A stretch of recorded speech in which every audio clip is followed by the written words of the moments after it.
दोस्तों, कैसे हो आप सब। आई होप अच्छे ही होंगे। दोस्तों, जैसा कि आपने थंबनेल में देख लिया होगा कि आज का हमारा टॉपिक क्या है कि हम कक्षा कक्षा 12वीं 10वीं के के गणित के गणित के पेपर में पेपर में 95 75 प्लस प्लस अंक अंक कैसे ला कैसे सकते ला हैं। सकते हैं, इसके लिए आज हम आपको फुल स्ट्रेटजी बताएंगे कि कैसे कैसे आपको काम करना है, कैसे नहीं।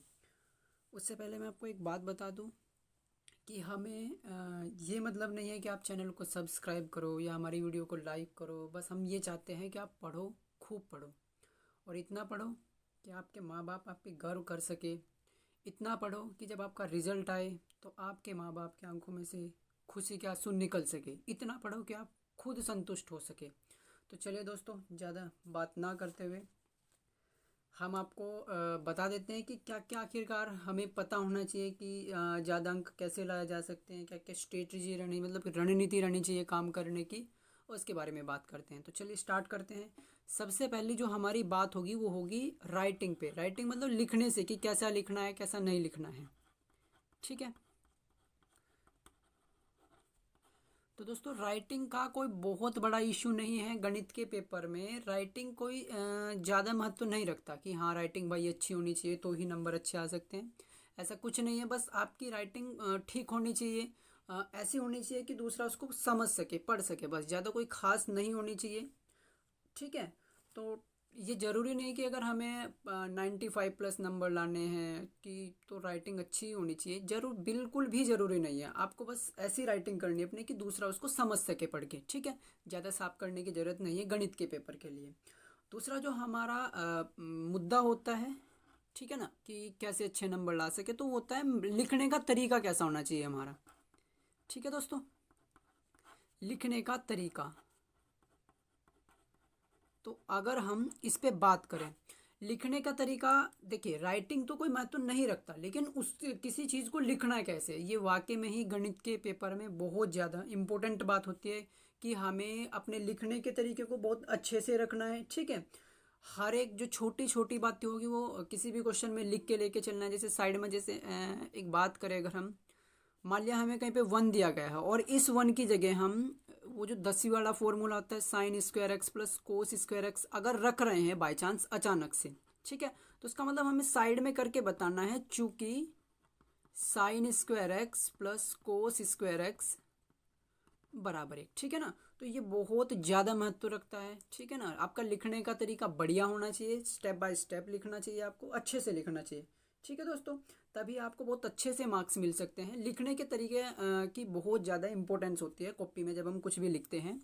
इसका बहुत ज़्यादा महत्व होता है। ठीक है। राइटिंग से कोई मतलब नहीं है। तीसरा जो मुद्दा होता है हमारा कि आप पढ़े कैसे, क्या पढ़ना है। तो देखिए अभी तो वैसे भी मुझे लगता है सभी का लगभग कोर्स कंप्लीट हो गया होगा गणित का। तो अब आपको करना क्या है पेपर के लिए, अब आपको बार बार उन चीज़ों को रिवाइज करना है। ठीक है, जिसको हम बोलते हैं रिवीजन। तो अब आपको जितनी भी जो आपने पढ़े चैप्टर, उनको सबसे ज़्यादा जितनी प्रैक्टिस करोगे आप, आपके लिए उतना ही अच्छा है। आप क्वेश्चन से डरोगे नहीं फिर अगर आपकी प्रैक्टिस अच्छी होगी। ठीक है। तो सबसे मेन है कि आपको रिवीजन करते रहना है, बार बार बार बार उन चीज़ों को दोहराते रहना है। भले ही आपको वो कम्प्लीटली आ गया हो लेकिन फिर भी उसे दोहराते रहना है। ठीक है ना। इससे क्या होगा, हमारी प्रैक्टिस बढ़िया होगी और क्वेश्चन को देख के हमें डर नहीं लगेगा। ठीक है, क्योंकि जब पेपर में आएगा भी कोई क्वेश्चन तो हमें लगेगा कि ये तो हमने कर रखा है तो कैसा फिक्र। इसलिए आपको बार बार रिवाइज करते रहना है, दोहराते रहना है। चलिए, जो हमारा अगला पॉइंट है, चौथा पॉइंट, वो पॉइंट होगा हमारा कि जब आप मान लिया ये तो चल ठीक है, तैयार हो गया भाई, रिवीजन भी कर लिया हमने, हमारी प्रैक्टिस भी अच्छी हो गई गणित के पेपर में, लेकिन फिर भी क्या होता है अगर वहाँ पे जो इसमें एग्ज़ाम हॉल में बैठते हैं हम, तो वहाँ पे क्या प्रॉब्लम होती है कि हम क्या हो जाते हैं, थोड़े से नर्वस हो जाते हैं, है ना, थोड़े से चिंता में आ जाते हैं कि 3 घंटे का पेपर है। सबसे मेन जो बात होती है केवल इसी बात पे कि 3 घंटे का पेपर है और हमें पूरा करना है। टाइम को लेके बिल्कुल भी परेशान नहीं होना है आपको। ठीक है। बस अपने दिमाग से ये डर दूर रखना है कि टाइम 3 घंटा है, ऐसा करके चलो कि हाँ भाई सारे क्वेश्चन हम कर देंगे, बस टाइम से कोई मतलब नहीं रखना। ठीक है ना। वैसे तो 3 घंटे हो गए देखो, इसमें कोई दिक्कत नहीं, लेकिन फिर भी अपने मन को समझा के रखना, दिमाग को, कि भाई हम 3 घंटे से पहले ही कर देंगे। ठीक है। स्पीड भी थोड़ी अच्छी होनी चाहिए आपके लिखने की, तब जाके थोड़ा अच्छा काम हो सकता है। तो दोस्तों, करना क्या है आपको, खुद को बीच बीच में सेल्फ मोटिवेट करना है, मतलब खुद को मोटिवेट करते रहना है, अपनी बड़ाई सी करते रहना है थोड़ी सी, कि हाँ भाई मैं होशियार हूँ, मैंने क्वेश्चन कर लिया। ठीक है, और मेरा कंप्लीट क्वेश्चन हो गया एक, अब मैं दूसरा भी करूँगा और बहुत जल्दी से करूँगा। तो मतलब कुछ भी ऐसी बातें बताते रहना है आपको। माइंड को टाइम की तरफ से हटा के रखना है और खुद को मोटिवेट करते रहना है कि हाँ इसको अगला क्वेश्चन हम इससे अच्छा करेंगे ना। ये क्वेश्चन बहुत बढ़िया करा हमने, तो अगला क्वेश्चन भी हमारा अच्छा ही होगा। ऐसे करके कुछ भी करके, मुझे नहीं पता कि आप कैसे करोगे, लेकिन खुद को मोटिवेट जरूर करना है। ठीक है दोस्तों, ये 4 स्टेप आपको फॉलो करने हैं। अगर आप 95 प्लस अंक लाना, बहुत ज़्यादा बड़ी बात नहीं है। 95 से ज़्यादा अंक लाना कोई बड़ी बात नहीं। 95 96 97 वो छोटी सी बात है। लेकिन अगर आप एक अच्छे, ये जो 4 स्टेप बताए हमने, इन्हें अच्छी तरह से फॉलो कर लेते हैं। राइटिंग का तो देखो कोई मुद्दा नहीं है, लेकिन जो लिखने का कोई मुद्दा नहीं है कि लिखाई कैसी है आपकी। लेकिन सबसे बड़ा जो मुद्दा है, लिखने का तरीका आपका अच्छा होना चाहिए।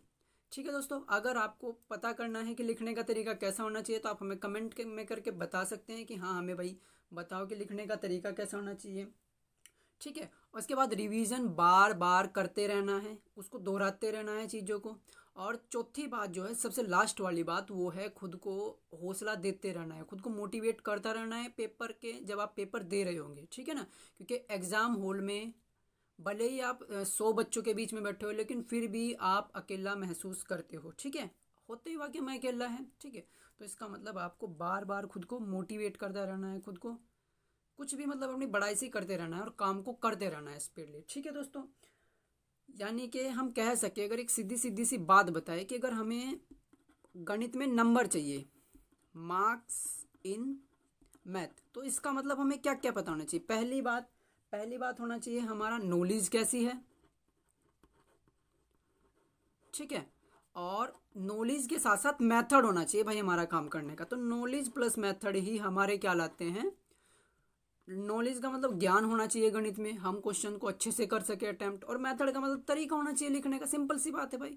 तो ये दोनों चीज़ ही हमारे गणित में अच्छे नंबर ला सकते हैं। तो दोस्तों ये था जिससे आप अच्छे नंबर ला सकते हैं। ठीक है, बस इतना याद रखना कि आपको खूब पढ़ना है, इतना पढ़ना है कि वाकई में हाँ आपको भी लगे, आपको भी खुद पे गर्व हो, और आपके माँ बाप भी खुद आप पे गर्व कर सके। और साथ में जब आपको रिजल्ट आए, तो वाकई में ही उस टाइम पे आप भी खुश हो और आपके माँ बाप भी खुश हो।